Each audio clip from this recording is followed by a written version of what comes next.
Everyone, welcome to Vindhya Ayurveda classes. आज हम कौमार प्रति विषय का एक इम्पॉर्टेंट टॉपिक पढ़ने वाले हैं जो है वय विभाजन। This is very important from exam point of view, इसलिए हम हर आचार्य के अकॉर्डिंग ये देखने वाले हैं। तो सबसे पहले हम देखते हैं आचार्य चरक जी अकॉर्डिंग वय विभाजन क्या है। ठीक है, तो देखो सबसे पहले चरक जी ने पहली तो बताई है बाल अवस्था, ठीक है, दूसरी उन्होंने बताई है मध्यम अवस्था और तीसरी बताई है जीर्ण अवस्था। ठीक है, अब देखो ये जो बाल अवस्था है ना, वो उन्होंने बताई है 0 to 30 ईयर्स तक। मध्यम अवस्था बताई है 30 to 60 ईयर्स तक एंड जीर्ण अवस्था बताई है 60 to 100 ईयर्स तक। ठीक है, उसके बाद देखिए उन्होंने जो बाल अवस्था है उसको फर्दर दो भाग में डिवाइड किया है। एक तो बताई है 0 to 16 ईयर्स तक और दूसरा 16 to 30 ईयर्स तक। ठीक है, अब देखो 0 to 16 ईयर्स तक क्या होता है, जो धातुएं होती है वो होती है अपरिपक्व। ठीक है, ऐसा चरक जी ने बोला है। फिर 16 to 30 ईयर्स में क्या होता है, परिपक्व धातु। ठीक है, और क्या बोला है यहाँ पर कि जो सत्व होता है वो कैसा होता है, अनअवस्थित। ठीक है, अनवस्थित सत्व होता है और विवर्धमान च धातु, ऐसा भी बोला है।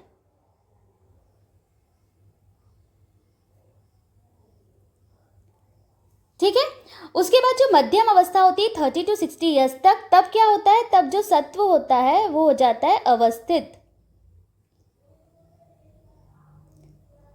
ठीक है, और क्या बोला गया है, विशीर्यमाने च धातु।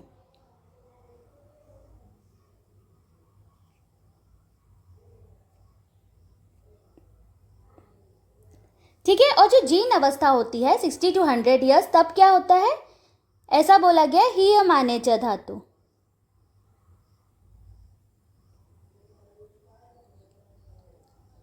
ठीक है, तो ये जो है ये चरक जी अकॉर्डिंग बताया गया है ना। क्या क्या बताया एक बार और हम देख लेते हैं। देखिए चरक जी ने सबसे पहले तो वय विभाजन में बाल अवस्था बोला है, फिर मध्यम अवस्था बोला है, फिर जीर्ण अवस्था बोला है। ठीक है, बाल अवस्था 0 to 30 ईयर्स तक, मध्यम 30 to 60 ईयर्स और जीर्ण अवस्था 60 to 100 ईयर्स तक बताई है।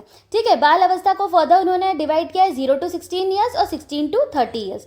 0 to 16 ईयर्स क्या होता है, धातुएं अपरिपक्व होती है। ठीक है, और 16 to 30 ईयर्स में परिपक्व होने लगती है सत्व, लेकिन अनवस्थित होता है और विवर्धमान च धातु, ऐसा भी बोला गया है। ठीक है, मध्यम अवस्था जो होती है उसमें सत्व अवस्थित हो जाते हैं और विशीर्यमाने च धातु, ऐसा कहा गया है। ठीक है, ये चरक जी ने बोला है। और जीर्ण अवस्था क्या होता है, उसमें हीयमाने च धातु, ये कहा गया है। ठीक है, तो ये हो गया चरक जी अकॉर्डिंग। ठीक है, दिस इज क्लियर। अब हम देखते हैं आचार्य सुश्रुत जी अकॉर्डिंग। ठीक है, तो देखिए सुश्रुत जी ने सबसे पहले बताई है बाल्यावस्था। ठीक है, दूसरी इन्होंने बताई है मध्यम अवस्था। ठीक है, और तीसरी बताई है इन्होंने वृद्धावस्था। ठीक है, अब देखिए जो बाल्यावस्था है वो बताई है 1 से 16 वर्ष तक। मध्यम अवस्था बताई है 16 से 70 साल तक, है ना। और वृद्धावस्था बताई है अबव 70 ईयर्स। फिर उन्होंने बाल्य अवस्था को फर्दर 3 भाग में डिवाइड किया है। ठीक है, कौन कौन सी, तो एक तो क्षीरप, देन क्षीरन्नाद एंड अन्नाद। अब ये जो क्षीरप है ना, ठीक है, जो केवल दूध लेता है, तो वो है 1 वर्ष तक का बालक। फिर 1 से 2 वर्ष तक का है क्षीरन्नाद। ठीक है, जो दूध और अन्न दोनों लेता है। और अन्नाद जो अन्न भी लेने लगा है, तो वो 2 से 16 वर्ष तक। ठीक है, इस तरह से बाल अवस्था का उन्होंने डिवीजन किया है। अब जो मध्यम अवस्था है ना, वो फर्दर उन्होंने कैसे बताई है, इसका फर्दर डिवीजन क्या है, वृद्धि, फिर यौवन, पूर्णता एंड हानि। ठीक है, इस तरह से उन्होंने इसका विभाजन किया है। तो जो वृद्धि है वो होती है 16 to 20 ईयर्स तक। ठीक है। देन 20 to 30 ईयर्स तक यौवन, देन 30 to 40 ईयर्स तक पूर्णता एंड 40 to 70 ईयर्स तक हानि। ठीक है। और फिर वृद्धावस्था तो अबव 70 बताइए, जो हमें पता ही है। ठीक है। ठीक है, तो सुश्रुत जी ने क्या क्या बोला है देखिए, उन्होंने 3 भाग में डिवाइड किया, बाल्यावस्था, मध्यम अवस्था और वृद्धावस्था। ठीक है। बाल्यावस्था उन्होंने बताया 1 से 16 वर्ष तक, मध्यम अवस्था 16 से 70 और वृद्धावस्था अबव 70 ईयर्स। ठीक है। बाल्यावस्था को उन्होंने डिवाइड किया क्षीरप, क्षीरन्नाद और अन्नाद में। ठीक है। क्षीरप 1 वर्ष तक, क्षीरन्नाद 1 से 2 वर्ष और अन्नाद 2 से 16 वर्ष तक। ठीक है। फिर जो मध्यम वय है उसको उन्होंने फर्दर डिवाइड किया है वृद्धि, यौवन, पूर्णता और हानि। ठीक है। वृद्धि 16 से 20 साल, यौवन 20 से 30, पूर्णता 30 से 40 और हानि 40 से 70 साल तक। ठीक है। दिस इज क्लियर, ये हमने देख लिया आचार्य सुश्रुत जी अकॉर्डिंग। अब हम देखते हैं अष्टांग संग्रह और अष्टांग हृदय अकॉर्डिंग। तो देखिए अष्टांग संग्रह जो है ना, उन्होंने क्या बोला है, उन्होंने ऐसा बोला है कि जो वृद्ध अवस्था होती है, ठीक है, इन्होंने क्या बोला है, वृद्ध अवस्था अबव 60 ईयर्स बताई है। ठीक है। और जो अष्टांग हृदय है उन्होंने क्या बोला है, उन्होंने बोला है कि जो वृद्धावस्था है वो होती है अबव 70 ईयर्स। ठीक है, मतलब सुश्रुत जी अकॉर्ड बोला है। ठीक है। सुश्रुत का हृदय, सुश्रुत जी और हृदय जी का सेम है, इन्होंने वृद्धावस्था 70 ईयर्स अबव बताई है, जबकि संग्रह ने स से संग्रह, स से 60, इन्होंने वृद्धावस्था अबव 60 ईयर्स बताई है। बस हमें ये याद रखना है। ठीक है। अब हम देखते हैं आचार्य काश्यप जी अकॉर्डिंग वय विभाजन।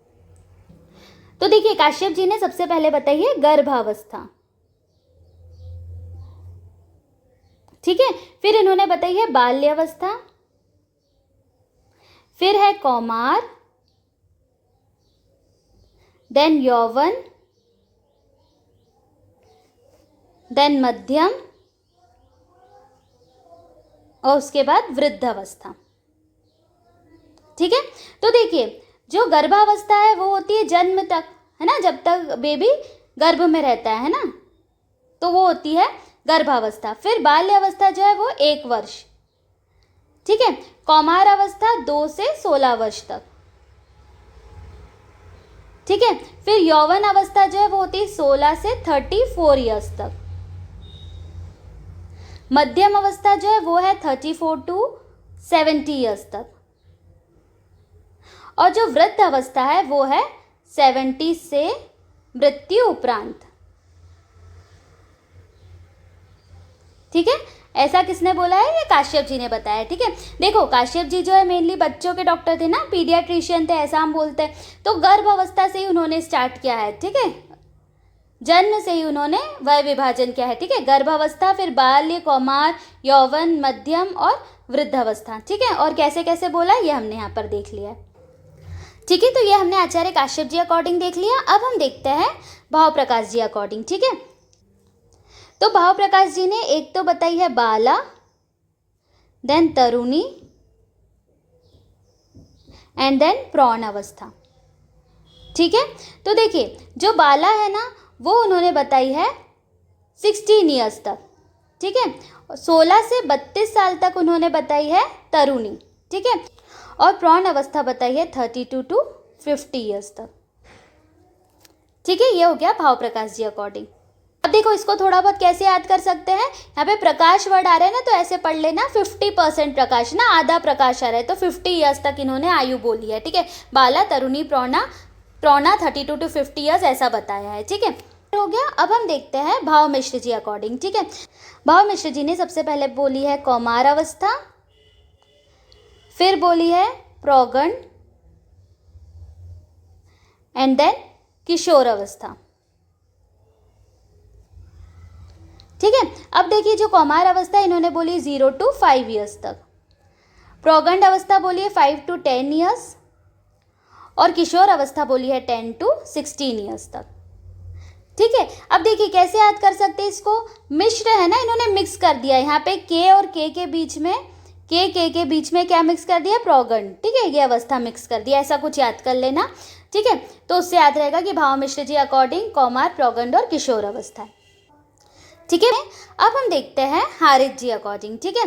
तो हारिज जी ने एक डिवीजन तो इस तरह से बताया है, बाल्यावस्था, युवा अवस्था और कौमार अवस्था। ठीक है, देखिए जो बाल अवस्था है ना वो इन्होंने बताई है 16 साल तक, युवा अवस्था बताई है 25 साल तक, और कौमार अवस्था बताई है इन्होंने 70 ईयर्स तक। ठीक है, अब एक नेक्स्ट क्लासिफिकेशन इन्होंने कैसा बताया है, बाला, मुग्धा, प्रौढ़ा, प्रगल्भा एंड पूर्ण वयस्का। ठीक है, इस तरह से भी इन्होंने डिवीजन किया है। तो अब हम देखते हैं कि क्या बताया है इसमें उन्होंने। तो देखिए जो पहला उन्होंने बताया है 5 साल तक, मुग्धा 11 वर्ष, प्रौढ़ा 20 वर्ष तक, प्रगल्भा 33 ईयर्स तक, और पूर्ण वयस्का 24 to 37 ईयर्स तक। ठीक है, इस तरह से भी डिवीजन बताया है हारिस जी ने। अब हम नेक्स्ट देखते हैं पाराशर जी अकॉर्डिंग। ठीक है, गौरी, रोहिणी, फिर कन्या एंड रजस्वला। ठीक है, तो जो गौरी है ना वो अष्टवर्षा भवेद गौरी ऐसा आया है ना 8 ईयर्स तक, रोहिणी 9 साल, कन्या 10 साल और रजस्वला आफ्टर 10 ईयर्स। ठीक है, इनका इस तरह से श्लोक है कि अष्टवर्षा भवेद गौरी, 9 वर्षात रोहिणी, 10 वर्षा भवेद कन्या एंड आफ्टर दैट रजस्वला। ठीक है, ठीक है, तो इस तरह से हमने वय विभाजन देख लिया, पाराशर जी अकॉर्डिंग देखा। ठीक है, फिर हारिस जी अकॉर्डिंग देखा है, भाव Mishra according, Bhav Prakash ji according, Acharya Kashyap ji according Ashtanga Hridaya Ashtanga Sangraha, फिर हमने देखा था Acharya Sushruta ji according and then Acharya Charaka ji according. ठीक है, तो this is very important from exam point of view. I hope you like this topic. Do share, like and subscribe. Thank you.